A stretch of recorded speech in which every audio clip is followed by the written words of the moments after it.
Hello everyone, this is advocate Praful. तर आज आपण जे सरफेसी ऍक्ट आहे त्या सरफेसी ऍक्टवर बोलणार आहोत. साधारण होतं कसं की आपण जे घर घेतो त्या घर घेण्यासाठी आपल्याकडे लोन हा एक ऑप्शन असतो. एक घराची जी प्राइस आहे ती प्राइस जास्त असते, लॅक्स मध्ये असते, सीआर मध्ये असते. या कंडिशन मध्ये होतं कसं की आपण एक बँक अप्रोच करतो, त्या बँकेकडून आपण लोन घेतो. बँक आपल्याला लोन तेव्हाच देते जेव्हा आपल्या फायनान्शियल स्टेटमेंट्स या बँकेच्या अकॉर्डिंगली सॅटिस्फॅक्टरी असतात.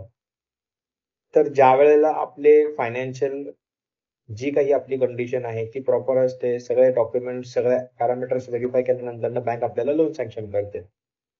इफ इन केस फायनान्शियल क्रायसिसमुळे कधी कोणाची सिच्युएशन अशी असते की तो ते बँकेची ईएमआय टाइमवर पे नाही करू शकत, त्यावेळेला होतं असं की बँक ही 3 ईएमआय ड्यू होण्याची वाट बघते. 3 ईएमआय ड्यू झाल्यानंतर ज्या बँकेकडे सरफेसचे जे राईट आहेत त्या बँक काय करतात,